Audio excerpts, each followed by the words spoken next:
białostocki ojciec Izraela, rabin Samuel Mohilever. Był to człowiek o niezwykłym uroku osobistym, o rozbrajającej akceptacji innych, jak zobaczymy na różnych przykładach. Jest jego stanowcza obrona młodych pionierów, w sumie wolnomyślących w Palestynie. Jest przymrużenie oka na faux pas zasymilowanego Żyda, Moritza Schneidera, oraz jego współpracę nie tylko z laickimi w ramach pierwszego ruchu sionistycznego, Howewe Sion, ale i ze sionistą chrześcijańskim, Lorenzem Olifantem z Wielkiej Brytanii.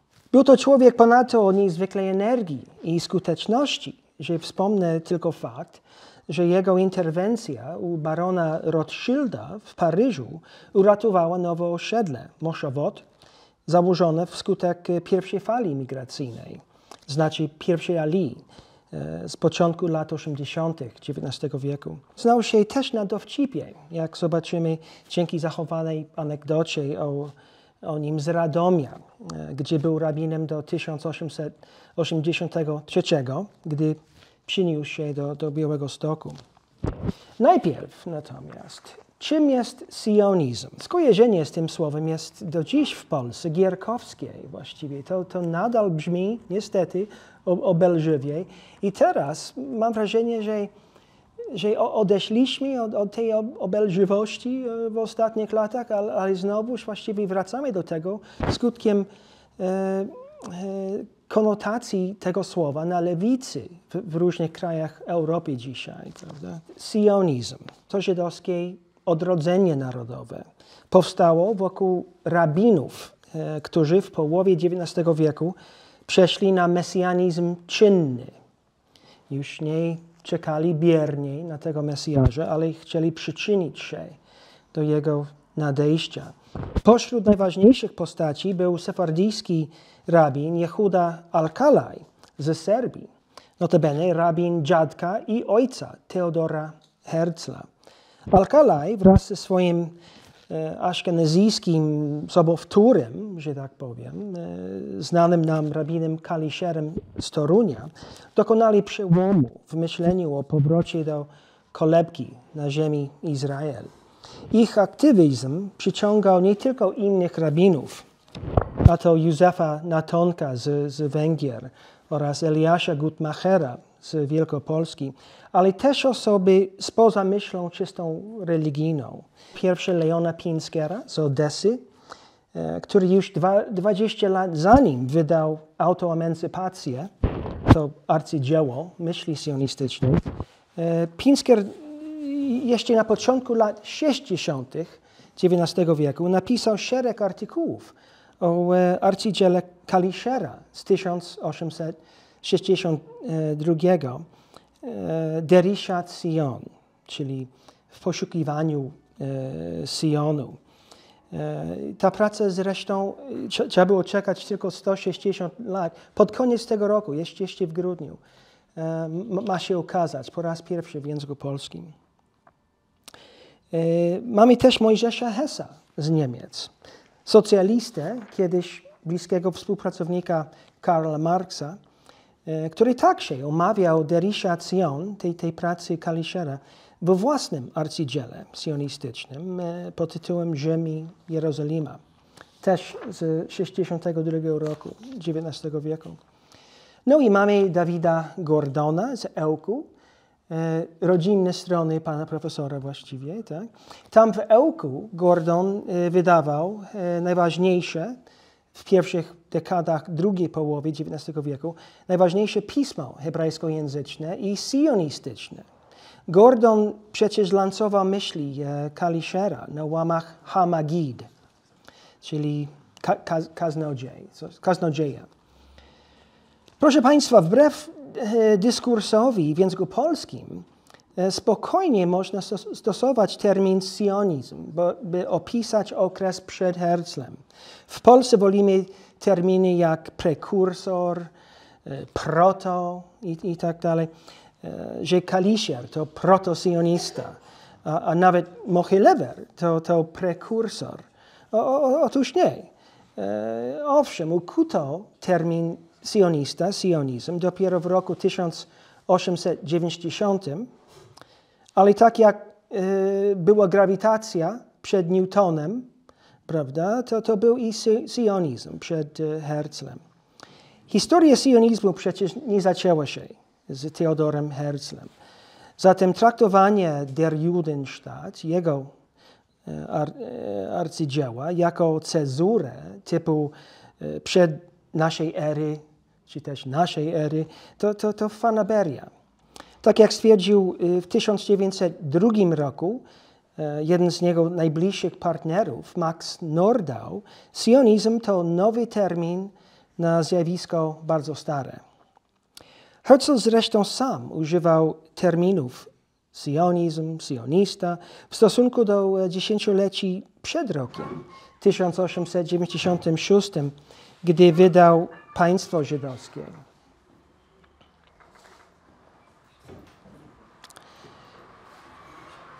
Herzl sam używał tego terminu nawet wobec naszego rabina Mochilevera.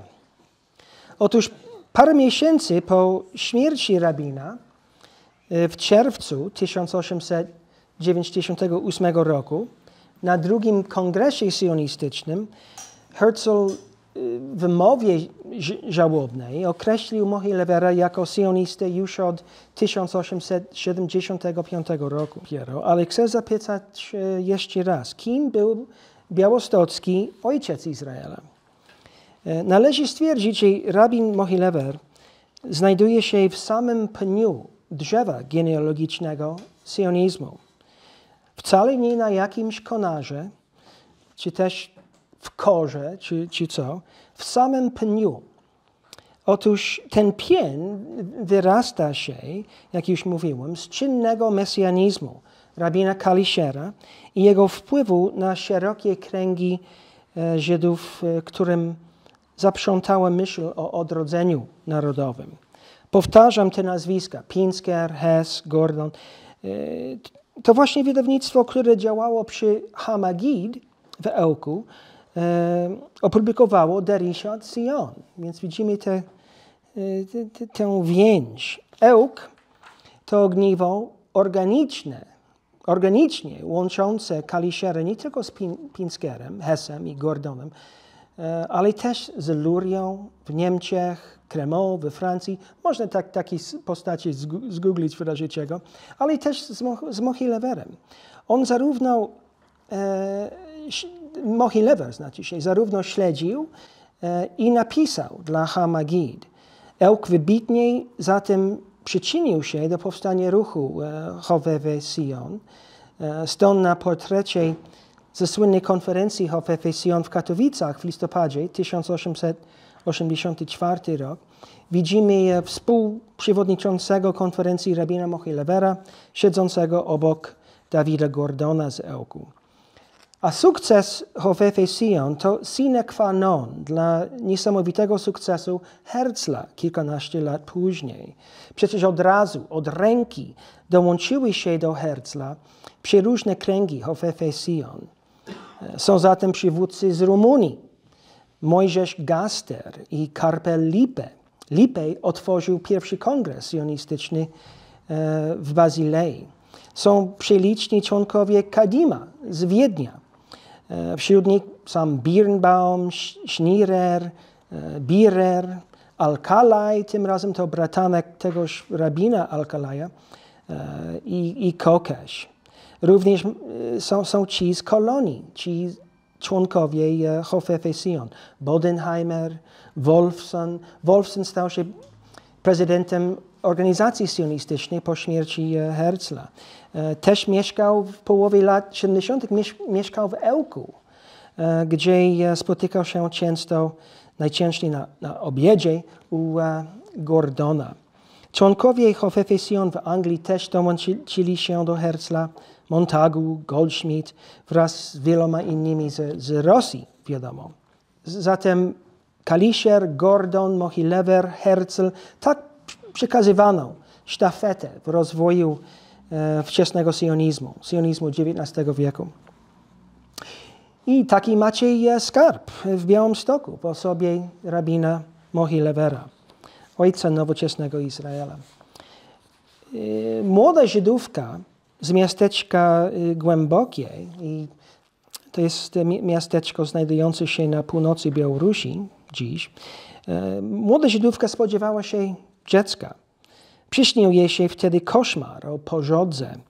Jej ojciec, rabin Jozue Jaffe, uspokajał ją, tłumacząc, że jest to dobry znak, że jej syn będzie wielkim, cytuję tu, będzie wielkim luminarzem i oświeci oczy swego ludu. 2 dni później, 25 kwietnia 1824 roku, przyszedł na świat Samuel Mohilever, który w przyszłości stanie się jednym z głównych architektów sionizmu religijnego. Istotnie, rabin Mohilever, kojarzony przede wszystkim z Białymstokiem, jest patronem niezwykle ważnego dla współczesnego Izraela nurtu sionizmu o nazwie Mizrahi, skrótu od Merkaz Ruchani, co oznacza duchowe centrum. Otóż nurt ten wyobrażał siebie jako duchowe centrum organizacji sionistycznej i pragnął uczynić z Eretz Israel duchowe centrum judaizmu. Przepowiednia dziadka szybko zaczęła się spełniać. Mając zaledwie 10 lat, Samuel uchodził za Ilui, cudowne dziecko w Głębokiem. To niewielka niespodzianka, jako że ze strony ojca miał krewnych, którzy byli gaonami, najwybitniejszymi mistrzami rabinatu. 5 lat później nastolatek ożenił się, takie czasy, i zgodnie z obyczajem wprowadził się do domu teściów na 3 lata.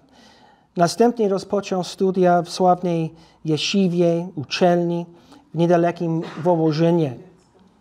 Po wyświęceniu się na rabina wrócił do Głębokiego, jednak mimo próśb gminy żydowskiej postanowił handlować lnem, jak podaje jego wczesny biograf rabin Fishman. Niemniej w 1848 roku, gdy miał 24 lata, Mohilever uległ, zgodził się zostać rabinem Głębokiego i pozostał rabinem równo półwiecie, prawda, do swojej śmierci tu w Białymstoku w 1898. W Głębokiem Mohilever świadczył posługę przez 6 lat, po czym służył kolejnych 6 lat w Szakach na Litwie, na zachód od Kowna. W 1860, będąc już dojrzałym 36-letnim mężczyzną, Mohilever został rabinem prestiżowej gminy w Suwałkach, gdzie pracował 8 lat.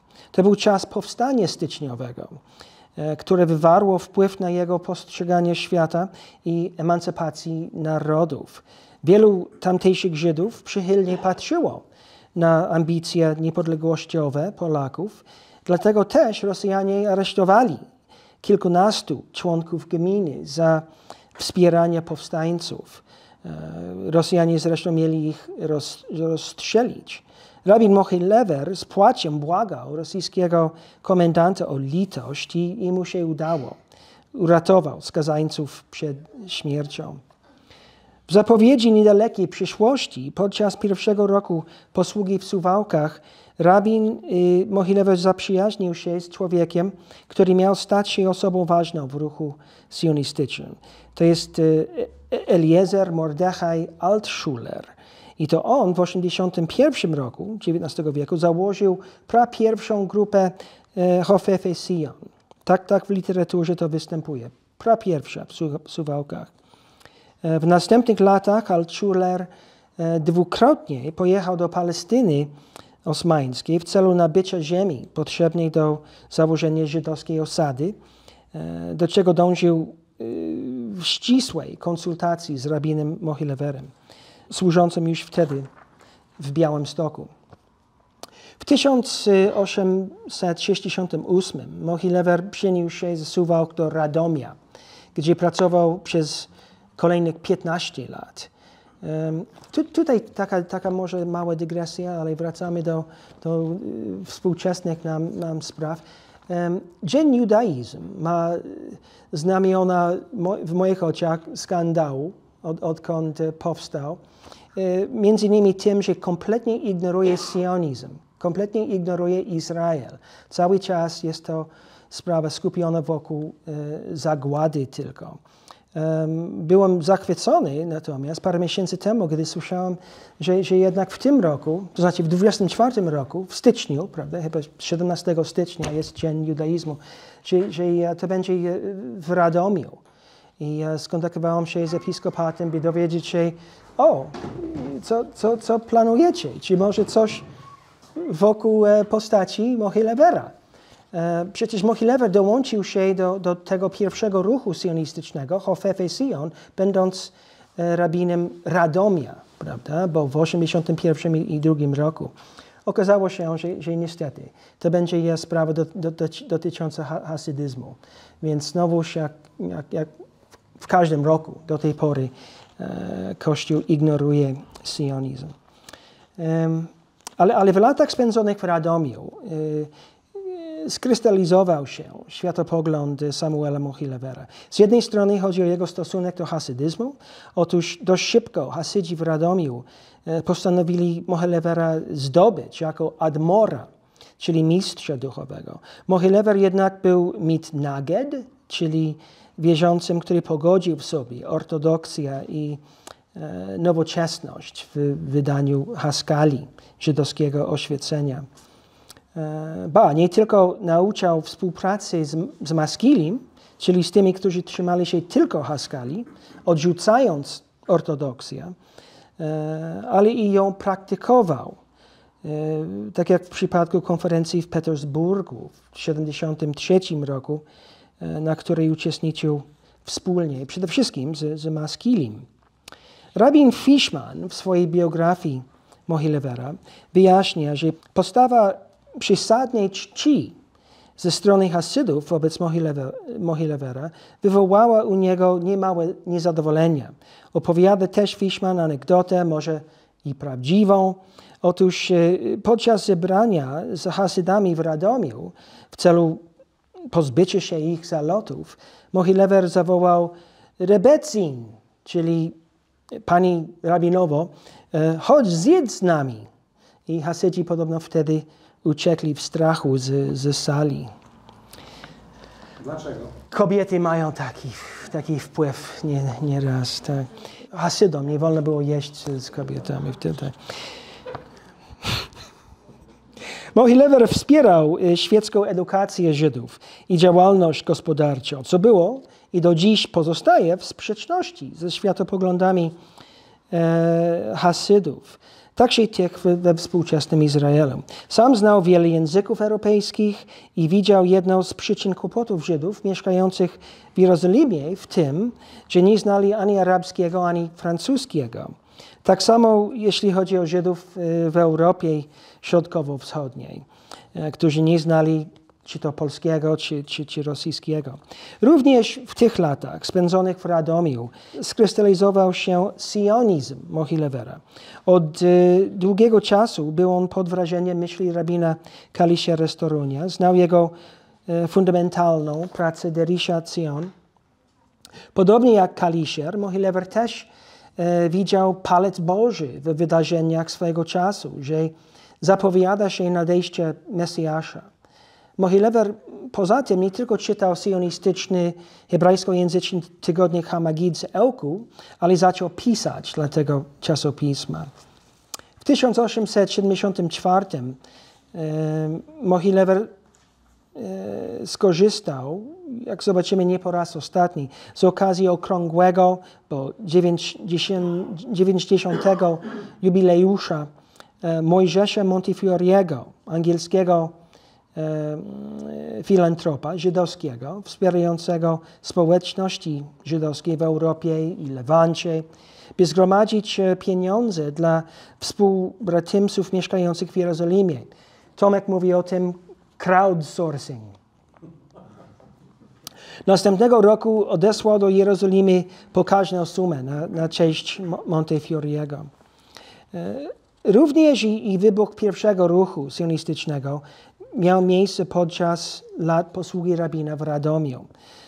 Wskutek pogromów w zachodnich guberniach Cesarstwa Rosyjskiego w latach 1881-82. Wolę właśnie tą formułę, prawda, w zachodnich guberniach, by jakoś nie przypominać nam, że chodzi też o Polskę, prawda. Tutaj były straszliwe pogromy w tych latach. Znamy ten ruch jako Hofefe Sion, miłośnicy Sionu, albo Hibat Sion, miłość do Sionu. Rabin Mohilever szybko stał się jednym z najważniejszych przywódców ruchu. Już w kwietniu 1982 roku pojechał do Brud i Lwowa, gdzie uchodźcy żydowscy z Rosji gromadzili się tuż po habsburskiej stronie, prawda, we wschodniej Galicji. Rabin, wierzący czas czynnego mesjanizmu nadszedł, chciał skierować jak najwięcej z tych uchodźców do Palestyny. Współpracował w tym celu z Lawrencem Olifantem, sionistą chrześcijańskim z Brytanii. Olifant pojawił się też w Brodach i w Lwowie na początku kwietnia 1882 roku, gdzie w Galicji był przedstawicielem Lorda Majora Londynu. Olifant też miał zamiar odesłania jak najwięcej Żydów do Palestyny. Niemal od razu zatem nawiązało się między Mohileverem a Olifantem nić porozumienia. Mohilever nawet wydał publiczne oświadczenie wyrażające aprobatę dla Olifanta. Już cytuję. Nasi bracia nie powinni podejrzewać, że ma on, Olifant, zamiar krzewienia chrześcijaństwa, czy odwrócenie naszych ludzi od swojej wiary. On i jego żona, Alicja, życzą sobie wyłącznie tego, ażeby słowa proroków się spełniły i Izrael został odrestaurowany na swojej ziemi i że Żydzi powinni to zrobić w sposób, który umożliwia im przestrzeganie każdej literki żydowskiej religii.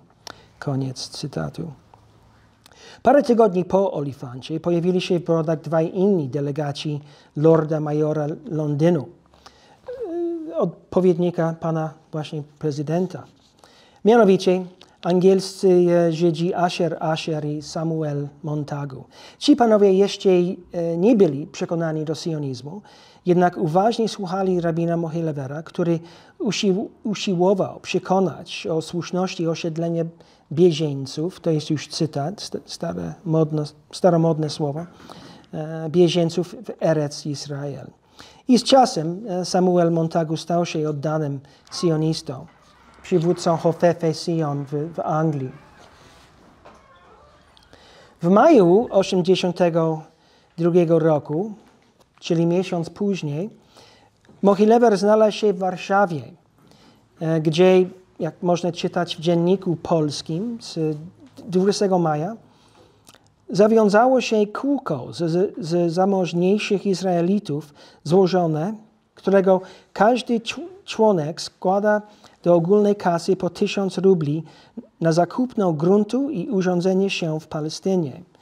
Na czele kółka, cały czas tutaj cytuję gazetę Dziennik Polski, na czele kółka, liczebnie coraz bardziej wzrastającego, stoi czcigodny rabin radomski, pan Samuel Mohilever, który od paru tygodni bawi w tym celu w Warszawie.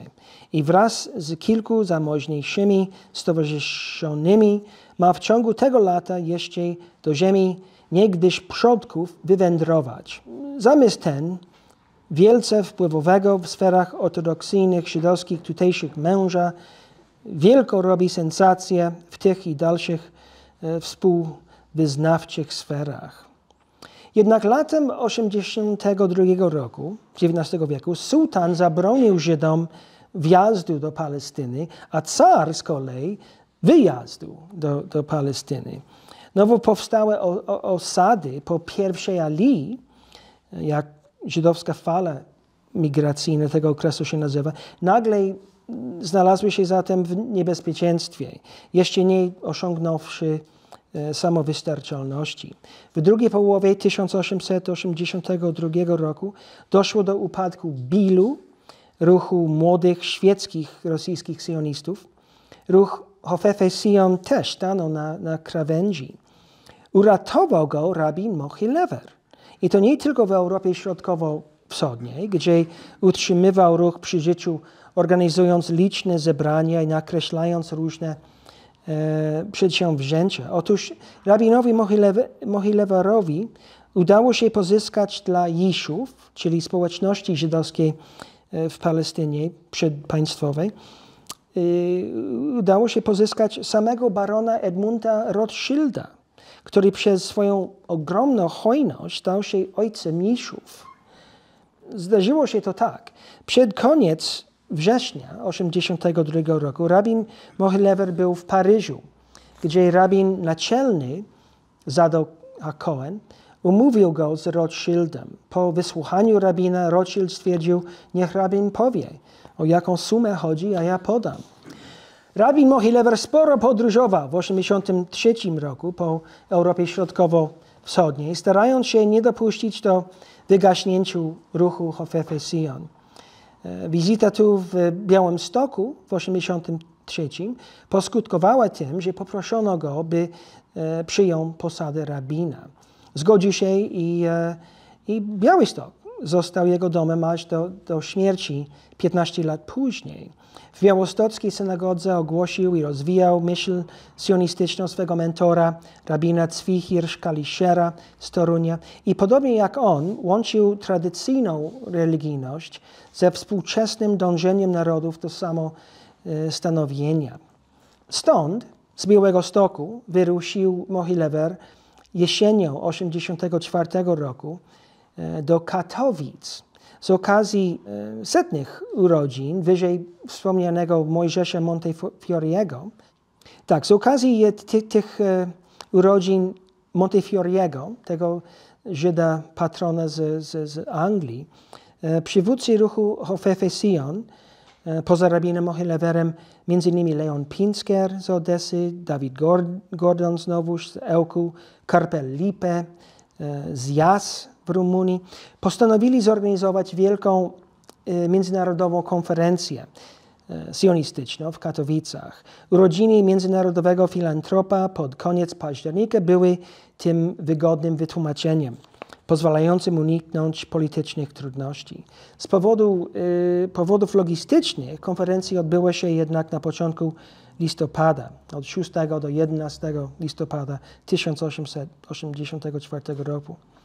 Miała dwóch przewodniczących, rabina Mohilevera i Leona Pinskera, autora słynnej sionistycznej pracy Autoemancypacja, wydanej we wrześniu 1982 roku, 2 lata wcześniej.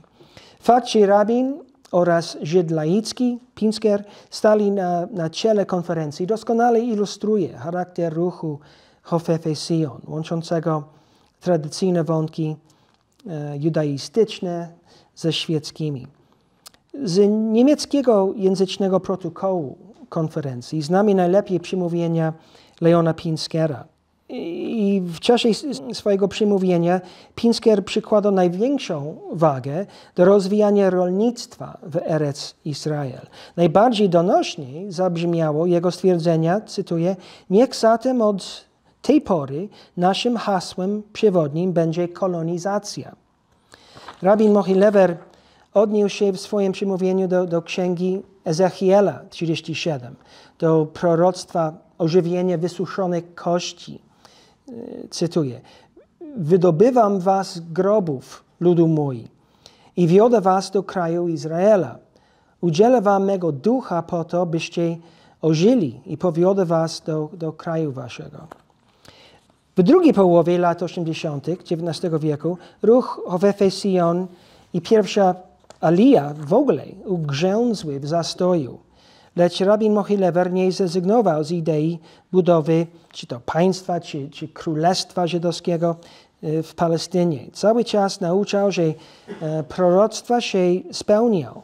Kwestował na rzecz osadników, korespondował z rabinami i też podróżował, dbając o swoje kontakty z innymi działaczami i tworząc nowe. Na przykład w 1886 Mohilever udzielił ślub Moricowi Schniererowi z Wiednia. Tam w Wiedniu w 1982 roku Schnierer, Nathan Birnbaum, to jest ten, który ukuł słowo sionizm i sionista, wraz z Reuvenem Birerem założyli prężną grupę Hofefe Sion o nazwie Kadima, czyli naprzód. Pół wieku później Schnierer tak wspomniał swoją wizytę u rabina Mohilevera, którego odwiedził, by omówić sprawy związane ze ślubem. Cytuję: zapomniawszy o geniusz Loki, jakby o stosowności, zdjąłem kapelusz, wchodząc do jego pokoju i trzymałem go w lewym ręku, wyciągając prawą do rabina, który poszedł do mnie. Dopiero wtedy uświadomiłem sobie swoje faux pas i chcąc założyć kapelusz z powrotem, nerwowo robiłem wymówki. Ale rabin, zdając sobie sprawę z mojego zażenowania, powiedział łagodnym tonem: oj, to nic. Komuś tak zasłużonemu dla judaizmu jak założyciel Kadima można pozwolić na taki grzech. W odróżnieniu od swego mentora, rabina Kaliszera, Mohileverowi udało się zwiedzać Erec Israel. Zdarzyło się to w 1890 roku. Z Jafy pojechał najpierw do Jerozolimy, potem do Hebronu, a następnie do nowych osad żydowskich: Rishon LeZion, Zichron Yaakov, Petach Tikwa. Blisko Jafy uczestniczył w kupnie 1556 akrów dla osady zwanej Rehobot, założonej jeszcze tego roku przez polskich Żydów. Pięknie je świadczą o osobowości rabina, jego relacje w obronie członków Bilu i innych młodych pionierów spotykanych przez niego w żydowskiej Palestynie. Cytuję, to są słowa Mohilevera znowu. Dziwi mnie, że wielu rabinów i pobożnych Żydów sprzeciwia się zagospodarowaniu Palestyny przez Żydów, ponieważ, jak twierdzą, żydowscy osadnicy, zwłaszcza młodzi, nie przestrzegają prawa. Nawet gdyby takie oskarżenie było prawdziwe, już dawno wykazałem na podstawie pism rabinicznych, że Bóg woli, aby Jego dzieci przebywały w Jego ziemi, nawet jeśli nie przestrzegają prawa we właściwy sposób, aniżeli mieszkały w innych ziemiach i przestrzegały prawa skrupulatnie. Ale nawet najwięksi wrogowie Żydów nie odważyliby się powiedzieć, że w Palestynie Żydzi mniej przestrzegają prawa niż gdzie indziej. Wręcz przeciwnie, są oni o wiele lepszymi Żydami w Palestynie niż gdziekolwiek indziej. Odwiedziłem wiele kolonii i stwierdziłem, że prawie wszyscy w nich są przestrzegającymi prawa Żydami. Choć przyznaję, że było kilku wolnych w swoich poglądach religijnych, jednak tacy Żydzi znajdują się wszędzie. Palestyna nie jest wyjątkiem. Mogę zaświadczyć, że podczas mojego pobytu w Palestynie nigdy nie byłem świadkiem, by osadnik publicznie naruszył szabat lub jakiekolwiek inne prawo. Więc Mohilever jako most łączący Hofefe Sion, sionizm Herzla. To jest ciekawy i przedostatni wątek. W 1893 wraz z wieloma rabinami, z którymi współpracował, wśród nich Mordechai Aliasberg, Itzhak Nissenbaum, który pojawiał się też tutaj w Białymstoku, Itzhak Renes, Samuel Mohilever założył wspomniane na wstępie Centrum Duchowe Merkaz Ruchani, Mizrahi. Rabin Reines sformalizował organizację dopiero w 1902, czyli 4 lata po śmierci Mohilever. Jednak uznał Reines Mohilevera za patrona tego kluczowego komponenta sionizmu oraz dzisiejszego Izraela. Warto tu dodać, że znana po całym świecie organizacja Bnei Akiva to młodzieżówka Mizrahi. Jako jeden z pierwszych rabinów Samuel Mohilever popierał świecki sionizm Herzla, który w 1996 roku XIX wieku opublikował swoją słynną książkę Der Judenstaat, Państwo Żydowskie. Leciwi już rabin Białegostoku prowadził ożywioną korespondencję z Herzlem i planował wziąć udział w pierwszym kongresie sionistycznym w Bazylei w 1897 roku. Jednak ze względu na stan zdrowia zareprezentował go w Szwajcarii jego wnuk, rabin Józef Mohilever z Białegostoku, który odczytał krótkie przemówienie dziadka.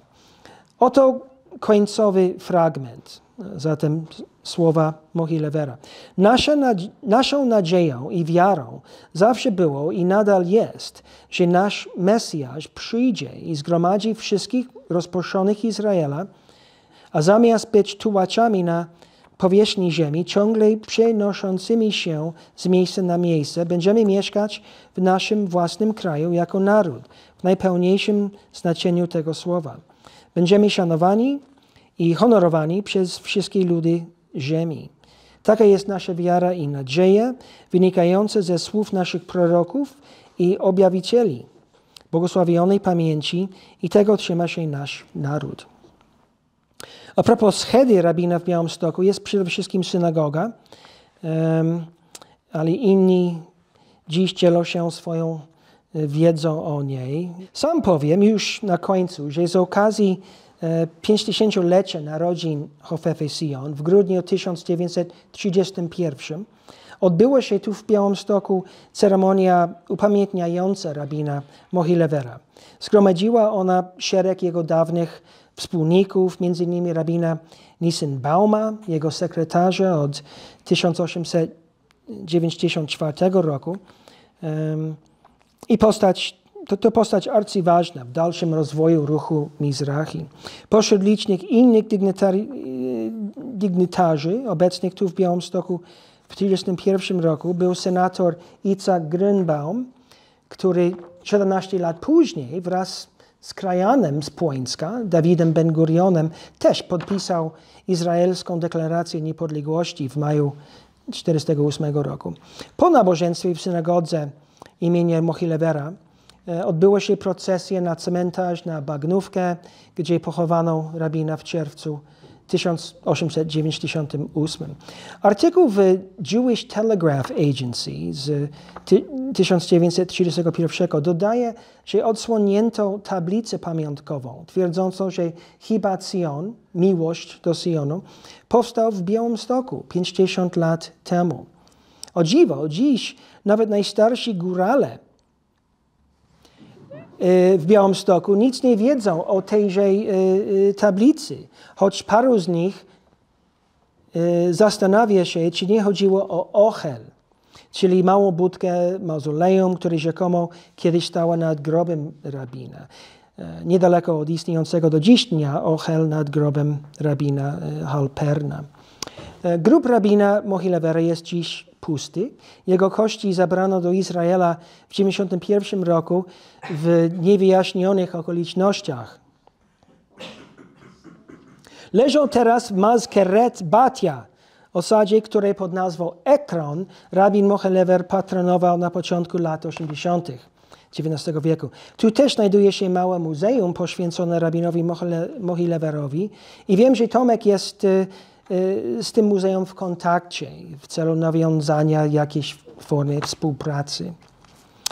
Istnieje w Izraelu jeszcze inna pamiątka po Samuelu Mohileverze. Znajduje się ona niedaleko Hadery, w połowie drogi między Tel Awiwem i Haifą. Jest nią sad drzew cytrynowych zasadzony w 1893 roku wskutek białostockiej konferencji, na której wyłonił się Mizrahi.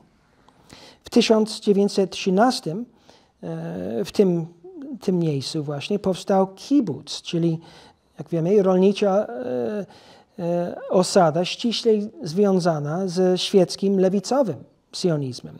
Mimo czego na pamiątkę słynnego rabina nazwano miejscowość Gan Samuel, ogród Samuela, co stanowi trwałe powiązanie sionizmu świeckiego i religijnego oraz jeszcze bardziej zaskakujący łącznik między współczesnym Izraelem i Białymstokiem.